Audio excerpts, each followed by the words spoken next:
Democrat Party officials are urging a blue wave in the upcoming midterms, which they hope to achieve by embracing far-left ideologies.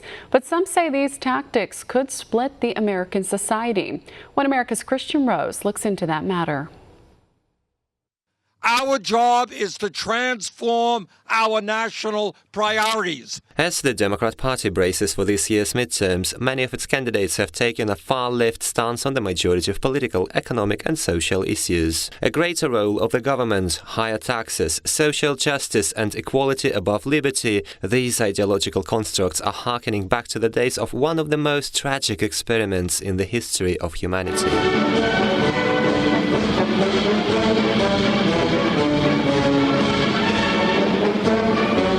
The Communist Party of the Soviet Union had described its rule as a progressive popular democracy and a socialist economy, as opposed to the capitalist societies ruled by oppression and the power of the rich. For me, democratic socialism is about really the value for me is that I believe that in a modern, moral and wealthy society, no person in America should be too poor to live. This pivot to the left amongst Democrats is highly reminiscent of the New Left movement of the 1970s, which was conceived on the heels of the Vietnam War and civil rights movement. Both of these caused bitter division within the American society back in the day. It has been widely reported that global communism encouraged radical civil rights activists and stirred anti-war sentiments to get America out of Southeast Asia and defeat it from within. What it basically means is to change the perception of reality of every American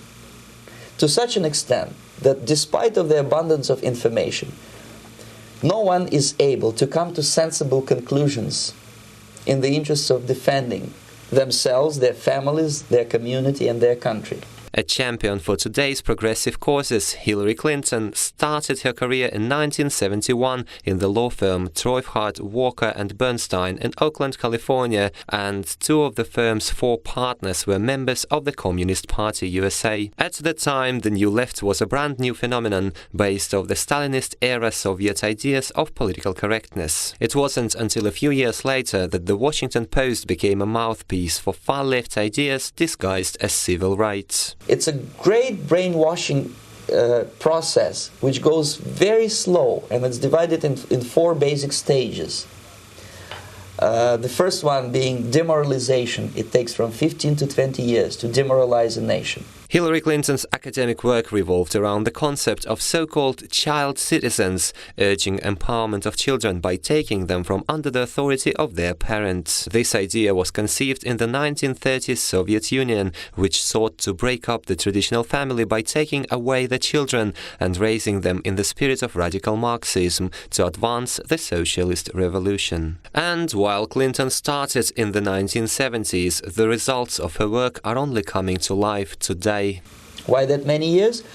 Because this is the minimum number of years which requires to educate one generation of students in the country of your enemy, exposed to the ideology of the enemy. In other words, Marxism-Leninism ideology is being pumped into the soft heads of at least 3 generations of American students. This practice went farther in the 1960s mainland China, where million-strong armies of underage Hung Weibin or Red Guards terrorized and executed teachers, government officials and dissidents at the direct order of Chairman Mao. Communist ideologists stressed liberated youth is the most convenient tool to advance radical changes by dismantling the old society from within. This is what will happen in the United States if you allow all these schmucks to bring the country to crisis, to promise people all kind of goodies and the paradise on earth, to destabilize your economy, to eliminate the principle of free market competition, and to put a big brother government in Washington, D.C. This explains the appeal of radical left figures to the youth in contemporary America, stirring chaos and staging violent protests in cities across the U.S. And a possible counteraction wouldn't bring results overnight. Some say American youth should embrace the rule of law and its constitutional foundations, a process that starts in schools. The process of demoralization is complete and irreversible.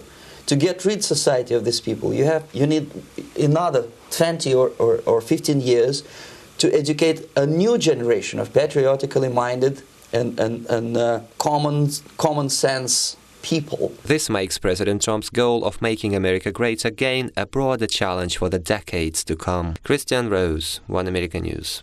Want to see more videos like this? Click on the link below and subscribe to One America News on YouTube. And call your cable provider and kindly demand that One America News is added to your lineup. Call and subscribe today.